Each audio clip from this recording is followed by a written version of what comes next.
Tu penses que le monde a besoin d'entendre ta voix ? Eh ben t'as peut-être raison, alors je vais t'aider à te lancer. Je m'appelle Samia Miskina, je fais des podcasts depuis 2 ans et j'ai travaillé à la fois en indépendante et avec des producteurs. J'ai accumulé pas mal d'expérience au fil du temps et donc je voulais partager mes conseils avec les débutants, mais aussi ceux qui ont un niveau peut-être plus avancé mais qui continuent à se poser des questions. Surtout n'oubliez pas de vous abonner. Pour ne rater aucune vidéo, il y en a une par semaine. Et surtout, n'hésitez pas à me soumettre des idées de vidéos en commentaire. Ça m'aide à savoir un peu plus ce dont vous avez besoin. Putain, j'arrive pas à parler quoi. Hier. Alors aujourd'hui on va parler de matériel parce que je sais que c'est une des questions qu'on se pose quand on se lance dans le podcast. De quel matériel est-ce que j'ai besoin ? Est-ce que ça va me coûter cher ? Alors déjà sachez que ça va vous coûter quand même globalement moins cher que le matériel pour la vidéo, donc c'est plutôt une bonne chose. Avec un petit budget, on peut déjà faire des bonnes prises de son. Forcément j'ai pas testé tous les micros et enregistreurs qui existent, j'ai pu en tester un certain nombre et pour les autres j'ai fait pas mal de recherches, j'ai confronté un petit peu les avis des utilisateurs. Ça va pas être exhaustif mais en tout cas j'espère vous donner un bon aperçu de ce qui existe sur le marché et des différents niveaux de budget et de qualité sonore.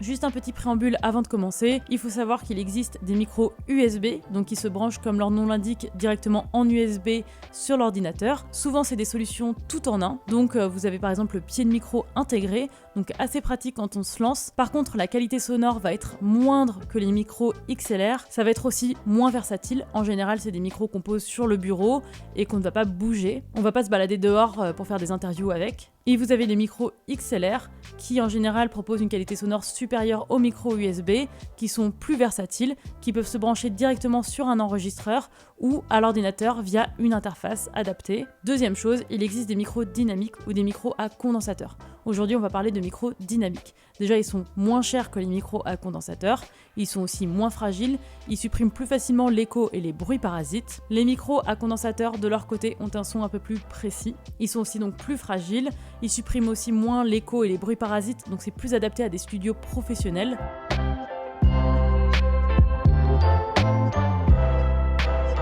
J'ai décidé aussi de ne pas vous parler de matériel super cher dans cette vidéo parce que le but encore une fois c'est que ce soit relativement accessible. Je vais donc vous proposer 3 types de matériel pour 3 niveaux de budget. J'espère que vous pourrez trouver votre bonheur dans un de ces niveaux. Vous pouvez aussi combiner plusieurs niveaux. Ce dont vous avez besoin selon vos besoins, ça veut rien dire, comment dire ça ? Ce sera à vous de choisir le matériel adapté à vos besoins. Une autre question à se poser aussi c'est est-ce que vous allez enregistrer en intérieur ou en extérieur ?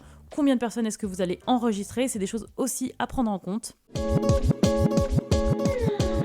Premier niveau de budget que j'ai appelé le niveau débutant. Certaines personnes commencent par le smartphone avec le micro intégré, avec une appli dictaphone notamment. Donc c'est, on va dire, un bon point de départ si vous voulez juste un peu tester le format podcast. Si vous savez pas encore si c'est pour vous, si vous voulez vous entraîner par exemple à poser votre voix, si vous voulez aussi commencer un peu à faire du montage en apprenant à superposer la voix et la musique. Évidemment, c'est pratique, c'est la solution la moins onéreuse parce qu'en général, vous avez souvent déjà un smartphone. On va dire que c'est ok si le smartphone est plutôt haut de gamme avec un micro quand même de qualité. Ça marche aussi si vous enregistrez dans un endroit calme et sans bruit parasite parce qu'il faut bien partir du principe que le micro du smartphone n'est pas adapté au podcast. Les inconvénients, c'est que forcément, c'est très sensible au pop, c'est-à-dire au peu par exemple, tout ce qui fait un souffle dans le micro, c'est très sensible à tous ces petits bruits-là, tous les petits bruits de bouche. C'est aussi très sensible au vent et bon courage pour mettre une bonnette anti-vent sur un smartphone. Selon moi, c'est aussi pas du tout adapté aux interviews parce que vous n'allez pas poser votre téléphone au milieu, vous n'allez pas non plus le prendre pour le passer directement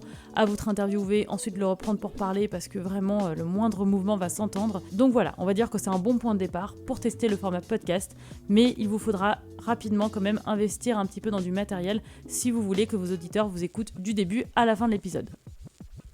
Deuxième type de micro pour les débutants, il y a les micros à brancher directement sur les smartphones. Je vais faire un truc beaucoup moins compliqué que ce que j'avais fait avant.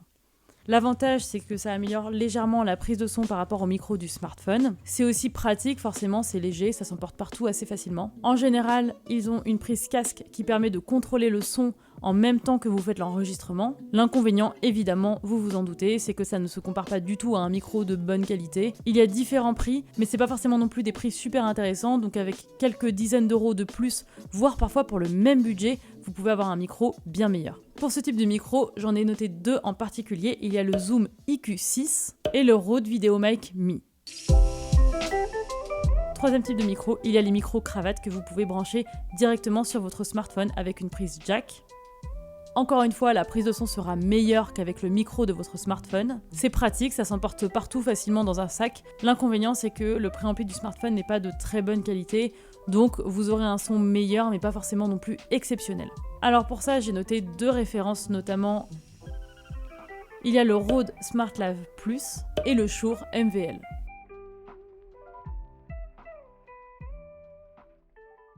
Deuxième niveau que j'ai appelé le niveau intermédiaire, il y a quelque chose d'absolument génial qui s'appelle les enregistreurs portables avec micro intégré, type Zoom ou Tascam. Très honnêtement, moi c'est avec ça que j'ai débuté, donc le budget est plutôt moyen, c'est-à-dire qu'il est quand même facilement accessible. J'ai quand même bien conscience que c'est pas accessible pour tous les portefeuilles, mais c'est pas excessif, ça va pas vous coûter des milliers d'euros. C'est pratique parce que en général ces enregistreurs sont assez compacts. Le micro intégré, donc en stéréo, est plutôt de très bonne qualité et vous pouvez trouver pour un budget quand même très accessible des enregistreurs avec 2 entrées XLR pour brancher des micros externes, donc très pratique si vous voulez faire des interviews.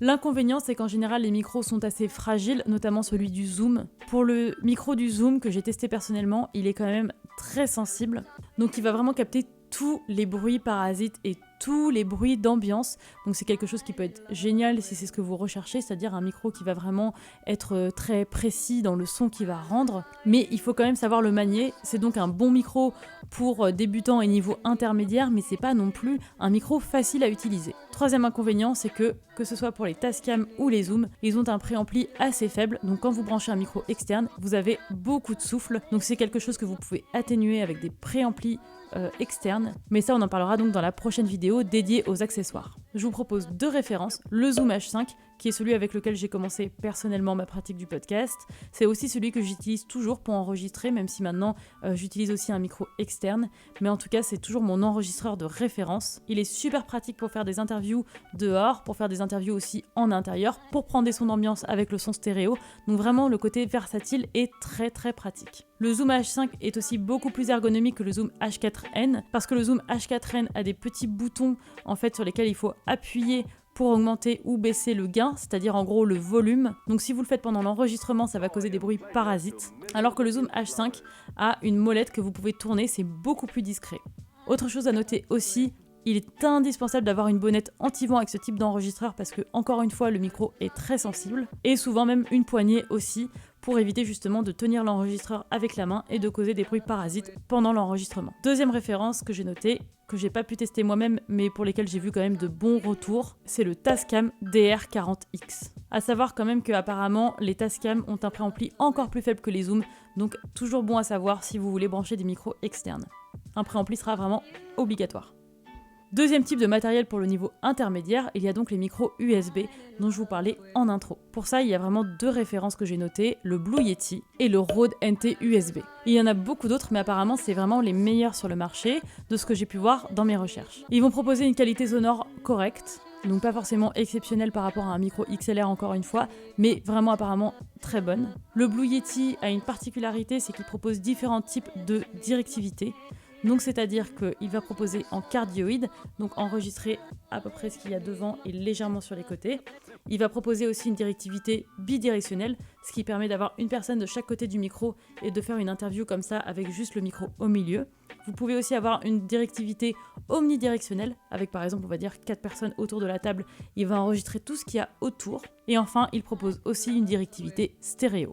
C'est aussi assez pratique parce que c'est des solutions tout en un avec pied de micro intégré, donc vraiment les deux sont attachés ensemble. Et le Rode NT USB a même un filtre anti-pop intégré en plus du pied. Inconvénient du Blue Yeti, apparemment il est quand même assez lourd, donc pas du tout pratique à transporter. En revanche, le Rode est un peu plus compact, donc plus léger. Et autre inconvénient de ces micros USB, c'est que, encore une fois, c'est des solutions tout en un. Donc c'est sûr que c'est un avantage parce que vous n'avez pas forcément besoin d'acheter beaucoup de matériel à côté. Mais en même temps, si une partie est défectueuse, c'est tout le micro qui va être défectueux et qui va être inutilisable. Troisième type de micro pour le niveau intermédiaire, c'est les micros XLR. Donc personnellement, moi, c'est dans ce matériel-là que j'ai investi après mon Zoom, donc au bout de quelques mois d'utilisation. Il y a 2 références que j'ai notées, mais il y en a vraiment beaucoup. Celle qui est la plus répandue, c'est le Shure SM58, donc c'est celui que moi-même j'ai acheté en 2 exemplaires pour faire des interviews. Il y a aussi le Sennheiser E835. Pour le Shure que j'ai pu tester donc personnellement, il est ultra résistant, vraiment il va durer dans le temps, donc c'est un investissement que vous ne regretterez pas a priori. Vous pouvez le faire tomber, il ne va vraiment pas se casser, à moins d'y aller vraiment très fort, mais il est quand même connu pour sa résistance. La qualité sonore sera très bonne pour le Shure et pour le Sennheiser. Juste un inconvénient que j'ai noté moi dans ma pratique personnelle, c'est que j'ai trouvé que le Shure SM58 avait un son moins précis que le micro intégré du Zoom. Donc c'est un son plus chaud, mais aussi plus étouffé. C'est très léger, mais c'est quelque chose que j'ai pu noter, et d'ailleurs c'est pour ça que pour mes interviews, je suis rapidement revenue au Zoom.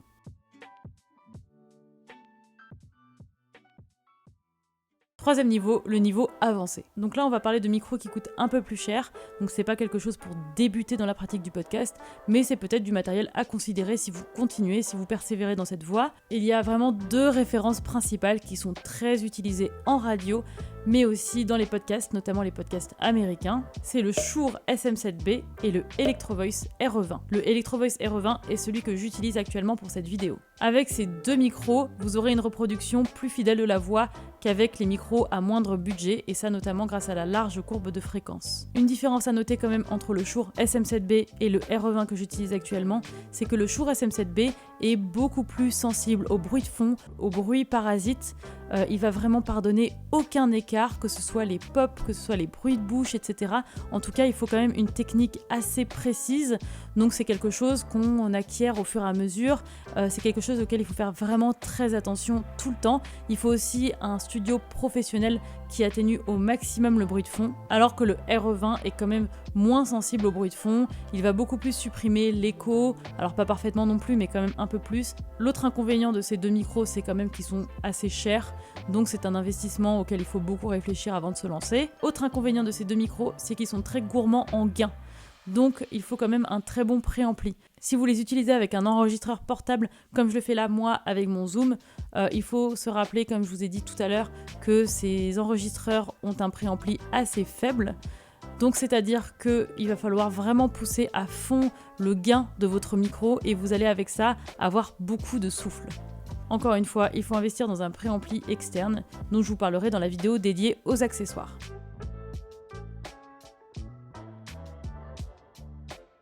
Voilà, donc on a fait un petit tour d'horizon de quelques micros et enregistreurs avec 3 niveaux de budget. J'espère que ça vous sera utile.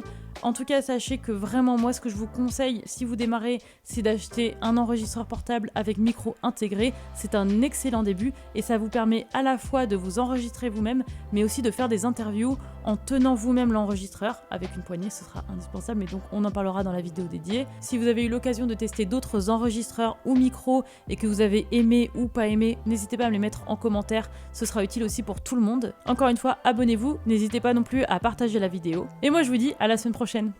Non mais ça me saoule parce que je suis... Allez, à la semaine prochaine. Et moi je vous dis à la semaine prochaine. C'est mieux.